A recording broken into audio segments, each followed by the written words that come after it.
Hello and welcome. It's Francis here. Thank you for coming back to my channel. If this is your first time here, I bid thee welcome. There is a subscribe button below if you would like to help support this channel by subscribing. Also a bell to be notified as to when I upload more content. I'm coming to you from Ghana country, and as such I acknowledge the Ghana people of the Adelaide Plains as being the traditional custodians of the land upon which I reside. This video really is just a collection of thoughts I had coming out of the experiences around New Year. It's really hard to believe that we're already the first week of the new year has been and gone. And I have just trying to collect my thoughts here. I've put up a metaphysical outlook as to what 2025 can bring from a esoteric perspective.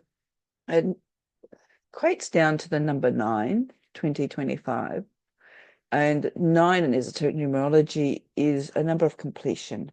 It's a number of culmination and of endings. It's also a number in relation to reaping what we have sown.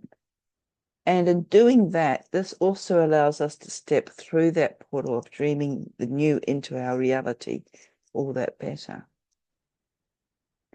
And this aspect in itself, the sort of dreaming the new, was sort of stepped up a little bit for me over this Christmas New Year break, because I'd been in New Zealand for Christmas with my family.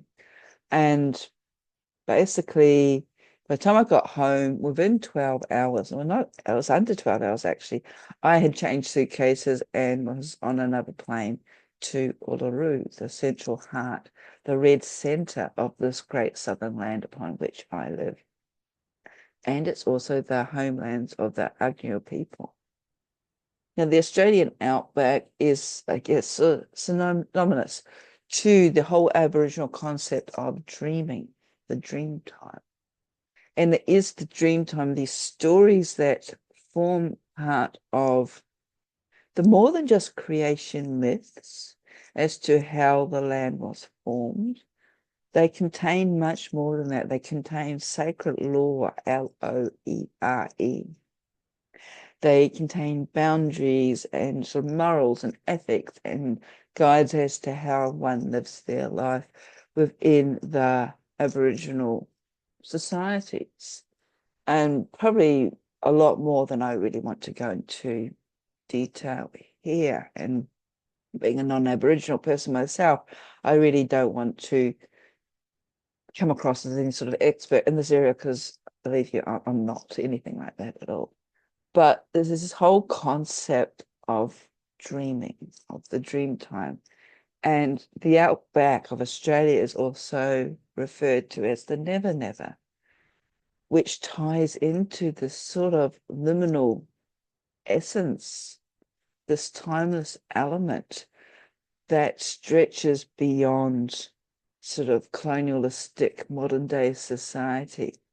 And when you're standing out there with the red dirt stretching as far as the eye can see, it's also reflecting to the great vastness of the Milky Way above us, our galaxy.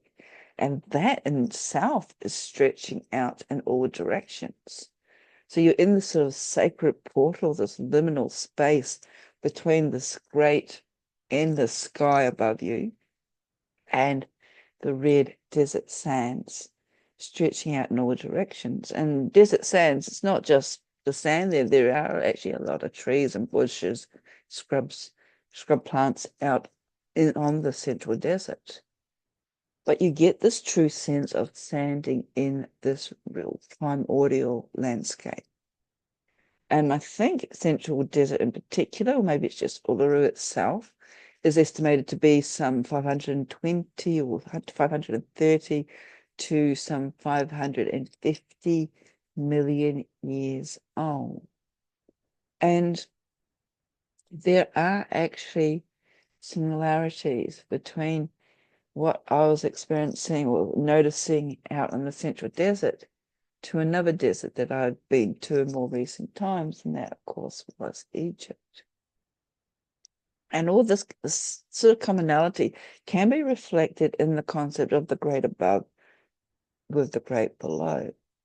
Because the ancient Egyptians saw the Milky Way as the nourishing milk from the great cosmic cow, the great cosmic mother, Hathor.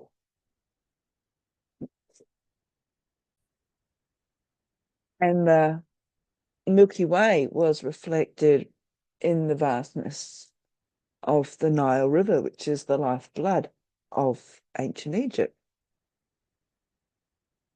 And there is a difference because Australia, excuse me, has actually very few river systems like that, and definitely not one in the central area. But flying, and this is the first time I actually have flown out to Uluru, looking down on this ancient landscape, it gives you a completely different perspective. And I don't know if it's just where my mind is at in reading the landscape, but to me, it looked like we were crossing over many ancient waterways. You can see the tributaries snaking out like roots of a tree. Whether that was true or whether this is just what my mind was so playing tricks on me because this is all like natural rock formations, I don't know. But to me, it looked like ancient waterways. If it was actually ancient waterways, these would have probably dated back to some 600 million years ago when Australia was part of the Gondwana continent, which is all pretty mind-blowing stuff.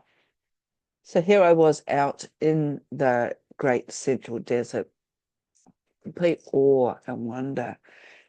There's this internal presence of its vastness. And to me, this is the ultimate dreaming of the never, never. And being there also for New Year, as we said goodbye to the 1 year and crossed the threshold into the next. My mind, what was sort of coming up into my consciousness was these age-old questions that I guess have been plaguing humanity for aeons. And these are the questions such as, why are we here? Why are we here at this very point in time? Why are we here at this very point in time in this place? Why are you where you are at this very moment? Why am I here at this very moment? Then, of course, there's that question as to what our purpose in life is. Are we getting it? Will we ever get it? And probably more importantly, what is this it that we are supposed to get? And out there in the desert, in the red sands, all I could actually do is just lean into this vastness, especially with the cosmos again above me.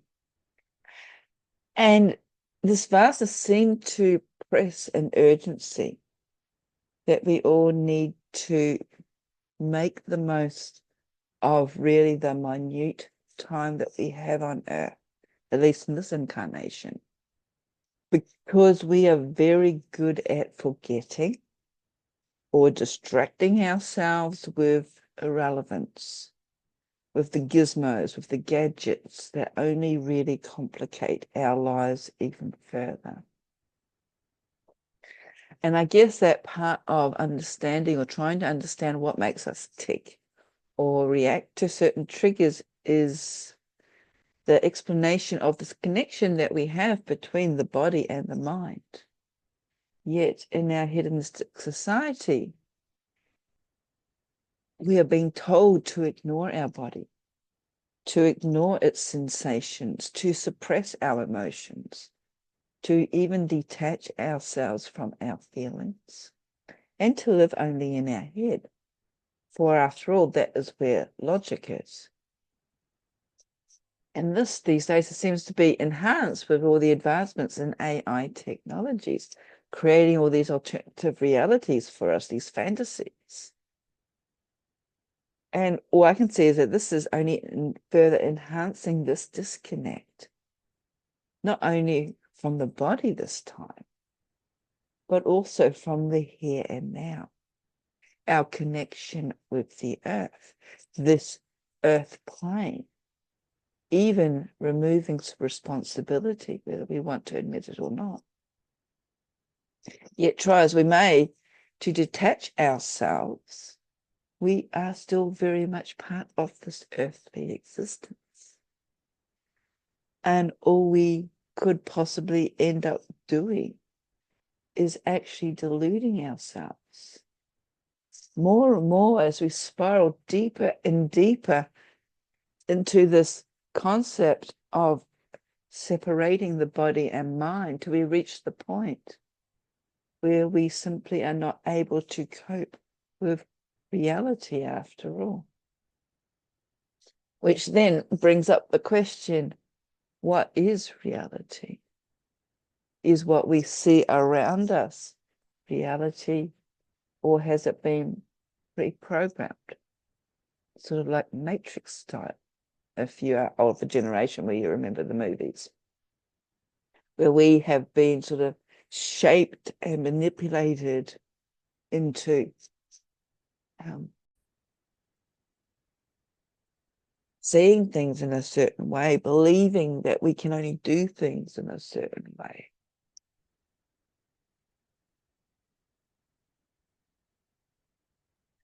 And to me, this avoidance, I guess, echoes the Jungian concept of shadow. We will reach a point, I believe, that we will have to simply deal with what we have been ignoring and almost be forced to take responsibility for our own selves. Instead of sort of always leaning towards that sort of victim mentality, that's always someone else's fault. Or even when we step into that role of, can I say, enabler, it can be a bit of a bitter reality check when we realize that instead of helping or healing someone, even holding space for someone, what we're actually doing is enabling them to repeat the same patterns of disconnection. And this is all, in essence, shadow work, or related to shadow work. And learning something new, it can actually take a number of times to gain the results needed, or to become more consciously aware, I should say. And this is because it depends on how disconnected we are from tuning in and listening to our bodies. Our ability of trusting our own intuition. And sort of a good rule of thumb is when we find ourselves needing those deep answers, that approval, confirmation, do we trust ourselves or do we look for external validation? As we cross this threshold into the new year, now is a perfect time, I guess, to release ourselves from these outdated shackles of the past, so that we have this courage, not to mention the space, to embrace the new. After all, if our cup, so to speak, is full, then there really is no room for anything else to enter. And this is what dawned on me out in the vastness of the desert, just how much of the irrelevance we continue to carry around with us, whether it's someone else's expectations as to how our life is supposed to pan out, or even our own assumptions of what someone else's expectations may be. Do we repeat the patterns because they are familiar, walking that well-worn track because it's safe, perceived to be safe, regardless of whether we are getting any true benefit from it, whether it's actually leading us to that destination we seek? Is that destination, is that goal actually ours? do we find ourselves doing things for no apparent reason? We just do, or we just do not, without any second thought. It's because we are almost pre-programmed, or we do it on automatic pilot. And I guess being human, it's such a messy process, yet often we get bogged down in this irrelevance or distracted by the instant shiny lights, glossing over whether there is any actual benefit, especially on a deeper cellular level, if there's any deep soul nourishment for us. And we're hearing a lot about this new world that we're all going to co-create. And I think we're going to be hearing a lot more about it as this year sort of unfolds, because I know of at least 2 really big transits, points in time, especially astrologically, that I will talk about in upcoming videos, which from an astrological and esoteric point of view are opening opportunities, are more portals for us to step through. Yet part of me is wondering whether this desire to co-create something new is simply because we're not prepared to face what we've done to this current one. And if that's the case, are we not going to simply transpose one set of issues onto another? What is this new world really that we're wanting to co-create? In order to co-create, we also need to know where we as individuals stand. We need to know how or who we are, who we really are, and what our soul gifts are that we can contribute to this new world.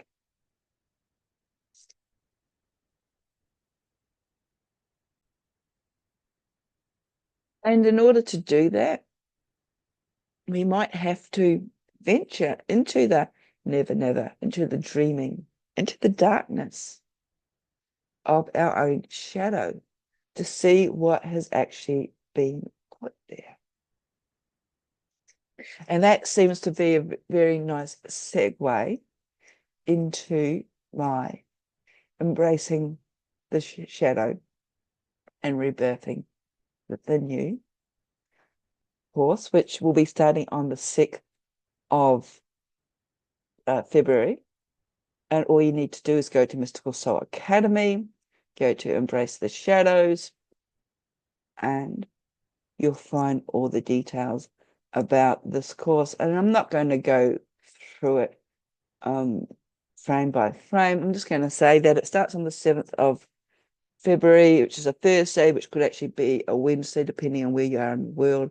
It's a 7-part alchemical journey into personal freedom, because it's an embodiment adventure that utilizes ancient myth, sacred symbolism as tools in assessing you to dive deeper into your own personal shadow in order to effect that sort of authentic self-transformation, especially on a deeper level. There are a lot of sort of shadow workings courses available these days, but to me, a majority of them just seem to stop at the triggers. They don't go further to look at how we integrate the lessons that we learn. And in this course, I intend to do that. Each module will be aired live. They will also be recorded to assist those who have a different time zone to me, or maybe working, but that also enables you to revisit, to rejourney. And that is important because shadow work, especially at this level, is not a quick fix that you do once and voila, you are healed. Often what happens is that you expose one layer at a time, almost like pulling back the layers of an onion, and something else will come bubbling up to the surface, depending on how deep shadow aspects have been buried. And it may even be misshapen somehow. So it's like Say you're needing a hip replacement and you're waiting for your place in surgery. And in the meantime, your body will tend to overcompensate, placing additional stress on the perfect joint. So when you do actually have that operation, you find that the second joint, the so-called healthy joint, is also developing issues because of that overcompensation. And that is what can happen in shadow work. And the exploration can actually bring up things that you never realized. So I'm just going to quickly scroll and show you some of the modules. We start off looking at two myths which are very heavily intertwined with shadow work. One is the descent of the goddess, the Inanna, from ancient Sumeria myth, where Inanna goes into the underworld to meet Ereshkigal through the seven gates. And the second myth is the abduction of Kore, who becomes or transforms into Persephone from Greek myths. So we start off with becoming Inanna and descending through the seven gates, sort of stripping ourselves back to our core self. Then we go halfway around the world and we start exploring Kore's story, and as she moves into Persephone. Another goddess that I like to include when I do this work is Kali from the Hindu pantheon, due to her sort of in-your-face energy, where she cuts emotional ties that we're hanging on to. She sort of like really stomps on our rose-tinted glasses, so we connect in with her. We come back to the Persephone story, this time when she has embraced her role as the queen of the underworld, pausing or questioning, did she know not to eat the pomegranate seeds? And if she did, why did she eat them? What was the purpose behind her? We then move into where we are at and the masks that we play, looking at the myth of Medusa, trying to find our true essence. In module 6, we sort of expand that by looking at the ghosts from the family past, coming through our intergenerational lines, our DNA. What do we do? What have we been holding on to, which is not our stuff at all?